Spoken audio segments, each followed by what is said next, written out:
welcome to another edition of the Inside the FLX podcast. I'm Josh Durso, and as always, we're here in the FingerLakes1.com studio in downtown Seneca Falls. Today we have FLX weather meteorologist Drew Montreuil in studio. He's here to talk weather, running a local digital resource, and much more. Drew, thanks a lot for coming in. Thanks, Josh. I appreciate being here. So, for those who don't know you, let's start by tell us a little bit about yourself and sort of how you got into the whole weather game in general. Yep. Well, I've always been interested in the weather. I can, as far back as I can remember, early childhood, I was watching the Weather Channel, listening to the local forecast music, drawing weather maps with my brother. Up through elementary school, I was taking observations of the thunderstorms out the window in second grade.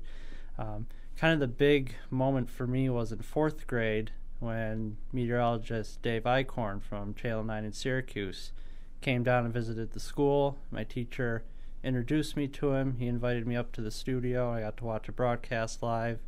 And I kept in contact with him through the years. And, throughout high school, it was just very evident that, I was going to be a meteorologist. And so I went to college for it, and here I am now. Now, you talk about loving weather, but you also have to love what you do on a daily basis because you are running the only weather resource exclusively for folks living in the Finger Lakes. Talk to us a little bit about what FLX Weather is and how that sort of came to be.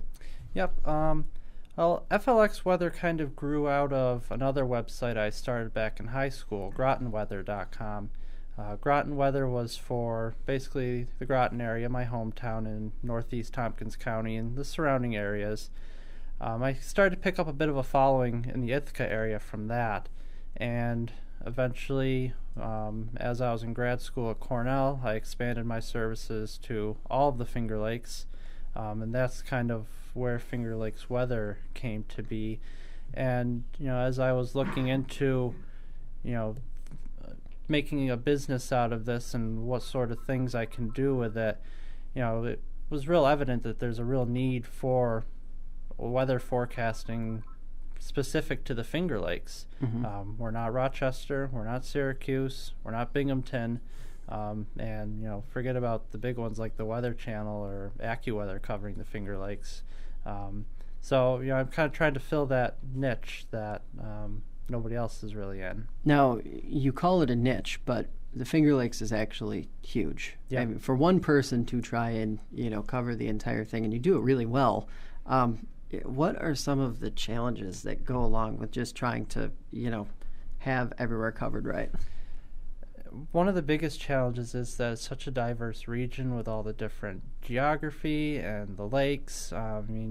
As anybody who's lived here any amount of time can attest to, it can change from minute to minute, or you can drive a couple miles down the road and it'll go from sunny to snowing or snowing to raining or any other combination you can pretty much imagine. So trying to nail down where those differences are going to be and communicate that in a way that's easy to understand, but also not involving me going over every tiny little detail trying to pick out. That's probably one of the biggest challenges to forecasting in the Finger Lakes. Mm-hmm. Is picking out those differences, but doing it in a way that's actually manageable. Now, if you talk about sort of the evolution of FLX Weather and your own sort of evolution and how you've covered the Finger Lakes, what has that been like in terms of reception experience, how people have sort of come to you and now rely on you? Every forecast I approach is kind of a learning experience. Like I was saying, the weather in different parts of the region is very different, often at the same times, and obviously I can't be in all those places at the same time. So a big part of what I try to do is, I reach out to the people who do follow me and say, what's it doing in your neck of the woods? Mm-hmm. Be sure to send me your snow reports. And, I take all that information, I kind of internalize it, and it adds to it's almost like an experience bank. Mm-hmm. And I can draw on that, the next time a forecast comes up. So that, I think people really appreciate being asked. They like to know that they're helping out in some way as well. When they send in those snowfall reports, they know that I'm looking at them and I'm taking them into account, and that next time around, that's going to be just that one extra little piece of experience that I have that somebody from the outside wouldn't have any idea about. Now, as someone who's covering the weather, how has social media sort of changed the game on you guys in terms of like how you have to approach? I would imagine there's some thought that has to go in on that part.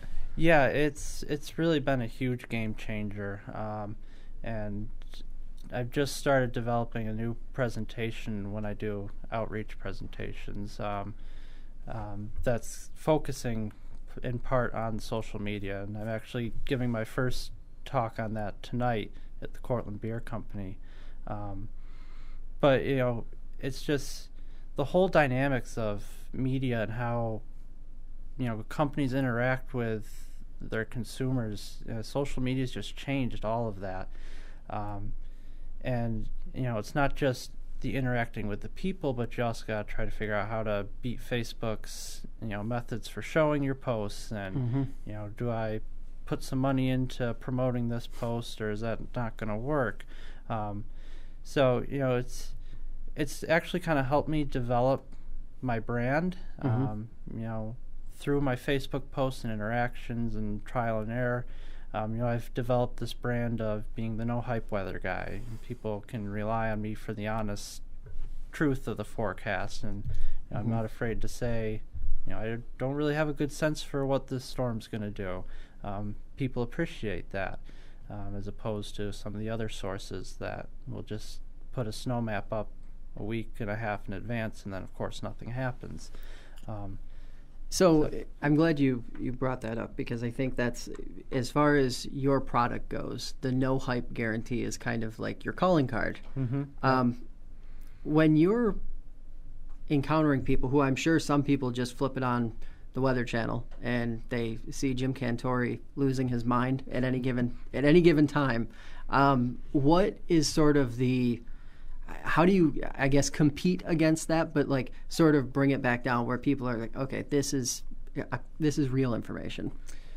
Well, one of the things that I like to try to do is I never like to try to put down the other forecasters. Right. I'm big on, they have their methodologies, I have mine, so it's different, but I'm not going to, lash out at them personally and say, you're a terrible meteorologist because you're doing this.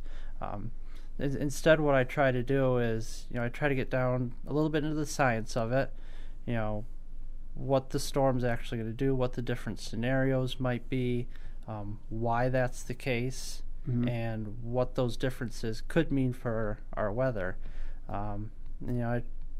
I try. It's a fine line of balancing between getting the information out there at an appropriate time so that people have enough time to prepare for a system, but also not jumping the gun to be the first one out there with a snow map and then having that end up being bad information.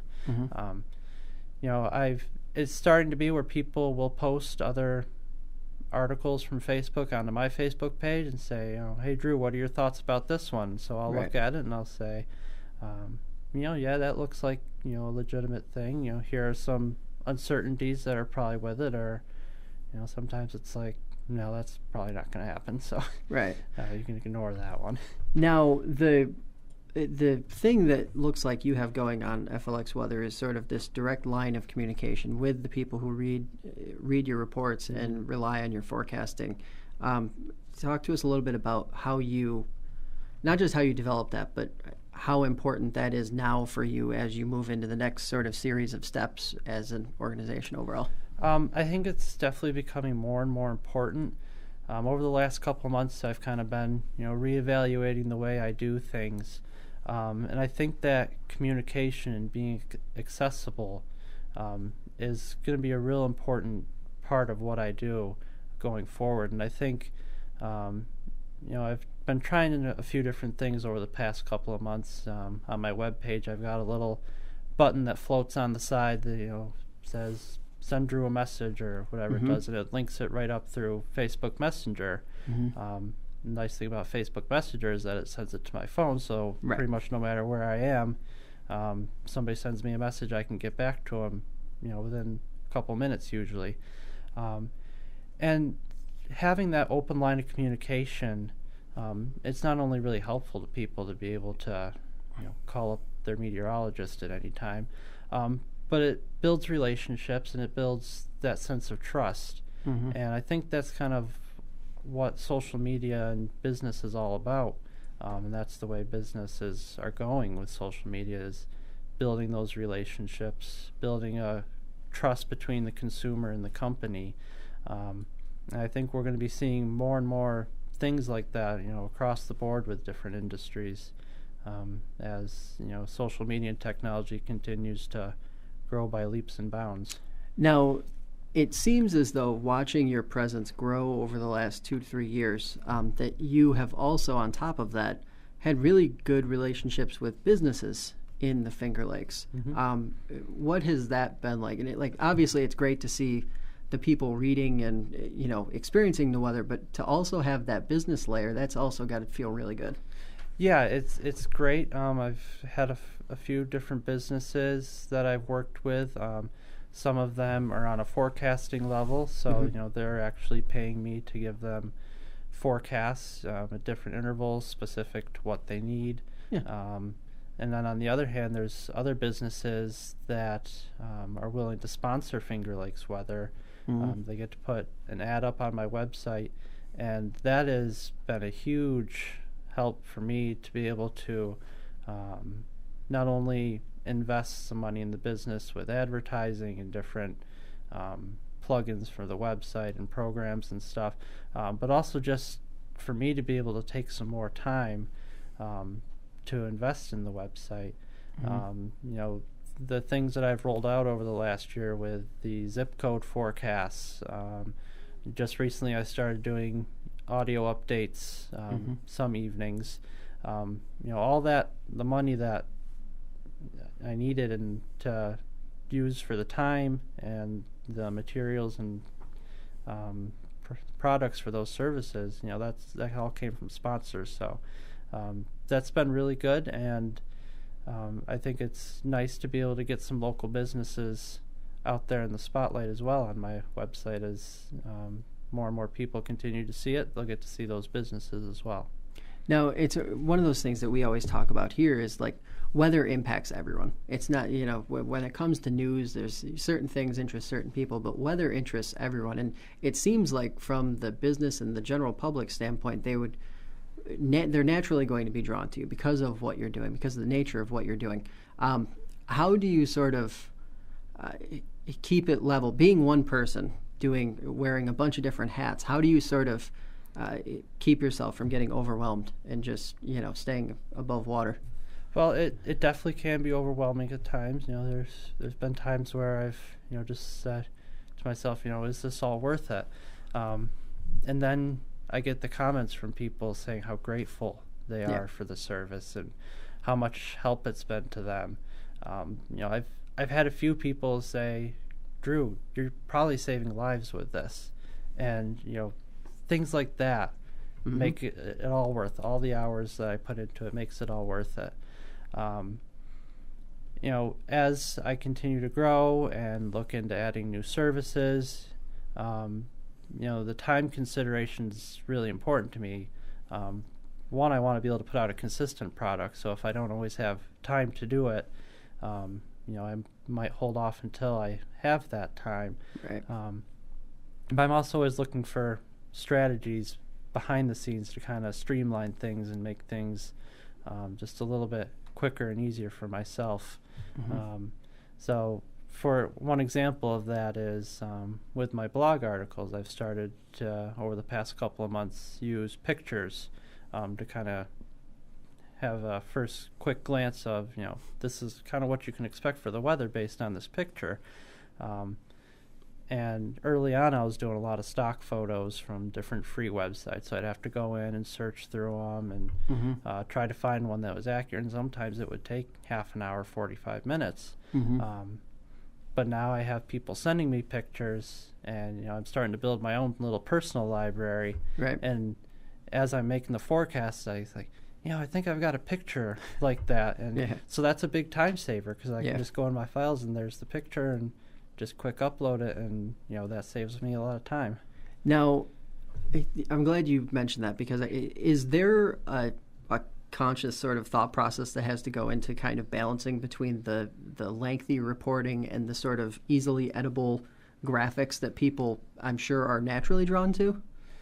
Yeah, I mean, I'm always kind of planning, what it is I need to do. Mm-hmm. I set my alarm clock based on how active the weather's going to be a lot of times. Yeah. If I know, oh man, there's a big lake effect snow event coming up, I've got to, try to nail down these small differences of where the band's going to be. I've got to make a snow map. That takes a bunch of time. Mm-hmm. And now that I do the zip code forecasts, I have to take all that and make the zip code forecasts and have it all be consistent.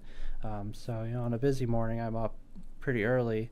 On a day where the weather's a lot quieter, it's a lot easier just to type a couple hundred words in a blog article and get it up pretty quick. Mm-hmm. And I'm always looking at the weather, always monitoring the weather, so I always, in the back of my mind, already know what it is I'm going to be saying and what it is to report on. Right. So it's really, just a matter of looking at, what the latest data is and processing that, see if there's any big changes, and then, going on whatever paths need to be taken to communicate that well. Okay, so you have a lot of data in front of you. Walk us through the forecasting process. Say there's a winter storm coming, and what is sort of the generally speaking, Mm-hmm. what is the process you go through to get to that final product that people see? Well, the first step in the process should always be looking at the current data. So looking at the satellite imagery, see what the clouds are doing. The radar shows where the rain and snow is. The different weather stations, what their temperature is and winds. That step's really easy to forget.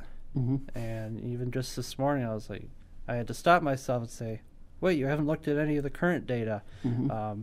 And I did just kind of jumped right to the computer simulations, the weather models.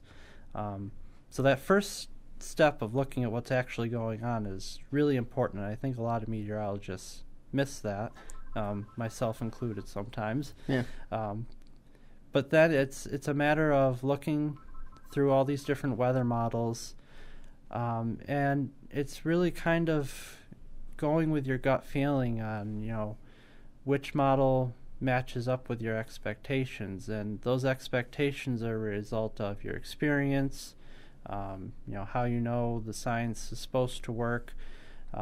When I go to schools and talk about the forecasting process, I have a picture on the PowerPoint of a big jigsaw puzzle. Mm-hmm. I've got little labels on the puzzle, the models, the wind, the clouds. So you got to kind of take all these things and process it really in your mind. And that's why I don't think, even though the computer models are really good, Mm-hmm. I don't think they'll ever be able to replace human forecasters as far as accuracy goes, because they can't conceptualize like that. They can't take all that information, and they lack that human element. And so that's a real big part of my forecasting, is that human element and what my gut feeling is on a certain situation. Now, as we get closer here to the end of winter, what has sort of been your how did this winter play out thus far compared to what your sort of expectation was heading into it? I didn't have like an official Right. winter weather forecast this year. I tried that last year. I said it was going to be colder and snowier than normal, and it didn't snow at all. So it was mostly just a matter of I didn't have time to get to it this fall.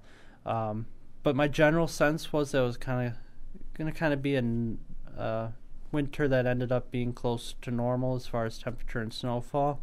I think our temperatures are probably a little bit ahead of the game this year, but winter started pretty strong in November and December, so I think a lot of areas are actually above normal in snowfall, or very close to it. So it's been kind of a weird winter because, it started real strong and then it's really tapered off over the last month or so. And we'll see if it can finish on a cold note in March. That's what it looks like so far, but we'll see. So it's been an interesting winter, and I think it'll end up being kind of close to what my feeling was, but I wouldn't have drawn out the evolution this way probably. So now people they only remember so far back, but over the last few years it seems like there have been some pretty abnormal weather conditions that have played out. Really dry summer last year, a warmer than normal winter before that, and it just is up and down. Is abnormal the new normal when it comes to weather? As in, like, the baseline has kind of changed a little bit. Well, I think that these sort of weird weather things, they happen more than people realize. They've been happening quite a lot. I think that part of it is going back to social media and just the way that our daily life and the dynamic has changed. We're so connected to everything that when these records get broken and when things happen that are a bit more extreme, people are so much more in tune to it now, that I think there might be a little bit of a bias in there, and that people think, gosh, this is really something crazy. I had somebody on my Facebook page recently say, oh no, it's going to be in the 90s in South Texas. And I went into the records for South Texas, and it gets in the 90s down there almost every February. People don't realize that, and they've never had a reason to think about it. But now that they're connected and it's so easy to get so much information, these things that they might not realize have been going on suddenly become something noteworthy and newsworthy. So is that part of the challenge then that you have to deal with, is sort of the information overload that the consumer has on their side of it, being able to go to NOAA and just see virtually any record you want to see, and just is the overload of information more problematic, or does that just kind of help you make it easier? I think it is a little bit of a problem. From the consumer's point of view, it's almost like if you research any new topic on Google, you'll get a bunch of different viewpoints, and you're like, oh, okay, I really don't know what to believe now. Right. And I think that kind of happens with the weather too. This source will say 1 to 3 inches. This person will say 6 to 12 inches. Okay, so now you've got a range of an inch to a foot. What is it really going to do? So that is definitely a challenge for people. And, that's a challenge for me in communicating the weather to people as well, is, trying to be clear and, back up my forecast with some reasoning, and, try to be that open source where people, know exactly what I'm thinking, why I'm making the forecast this way, and what other different possibilities are out there. Now, with the last couple storms, the individual challenges that you have seen with forecasting them, I know I believe it was the January storm we were talking about before, where there was a temperature, just a slight temperature. Talk to us a little bit about that kind of challenge that can present itself in virtually any weather situation. Yeah, winter storms up here are very difficult to forecast. It's actually pretty rare that we get a pretty slam dunk storm where there's going to be a lot of precipitation and it's going to be cold. So, yep, this is all going to be snow. This is an easy forecast. For the last 8 years or so that I've been, doing forecasting really regularly, it seems like most of the time when we get these winter storms, there's at least some question of, is that warm air going to sneak in and ruin things? And that's where that experience really comes back.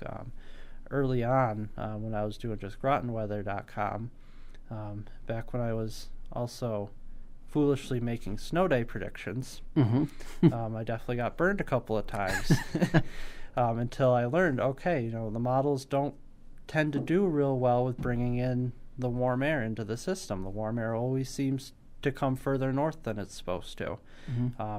So with that January storm, I'm looking at the models and they're all saying a foot of snow, and I had in the back of my mind, watch that warm air, watch for that warm air. It's already really close. If it gets 1 or 2 degrees warmer, it's all going to fall apart. And I still went with a pretty high snow total for my forecast, but I was able to communicate to people, this has happened before. Don't be surprised if it happens again. And lo and behold, it happened again. The warm air got up here more than it was supposed to, and I don't think anybody got a foot of snow from it. Yeah. Now, where can, sort of before we get you out of here, give us the rundown on all the places where people who want to know that no-hype forecast, where they can find it. Yep. My website is FLXweather.com. On FLX Weather, I do a blog post most days. That shows up right on the homepage. You might have to scroll down a little bit beneath the radar and the current conditions. In most evenings, I've started to do just a quick little audio update so that people can get the latest. I think that'll be really helpful come the summertime once we get the thunderstorms that start to develop in the afternoon. Right. I can update people on where they are and how strong they are. And then once I do those blog posts, I usually share them to my Facebook page, Twitter. Got about a dozen people on Google Plus that follow me as well. So I put it up there for them. And then also on my website, you can type in your zip code, and it'll come up with, a pretty detailed, fairly standard type of forecast for the next 24 hours, so that people can really kind of nail down what to expect right in their town. It would be great if I could get more specific than zip codes, because there are a few towns that don't have a zip code, like Danby. So the people in Danby would probably check the Ithaca weather, but anybody in those areas will tell you Danby's weather is not Ithaca's weather. Right. So maybe someday I'll be able to nail down those differences a little higher resolution. But for now, the zip codes work pretty well for most people to go in there and get their weather information. All right. Well, we really appreciate you coming in. That half hour really flew by. Yes, it did. Thanks a lot. We'll probably be having you back again some point this year just to get an update on things. All right, well, that's going to do it for us today. I'd like to thank Drew for stopping by and remind all of our listeners, check out FLXweather.com for the latest no-hype forecast. We will be back on Thursday with Chairman of the Seneca County Board of Supervisors, Bob Shipley. In the meantime, though, remember to subscribe to our YouTube channel, like us on Facebook, and download the FingerLakes1.com app for the latest news, information, and podcasts from around the region. For meteorologist Drew Montreuil, I'm Josh Durso, inviting you to join us next time on Inside the FLX.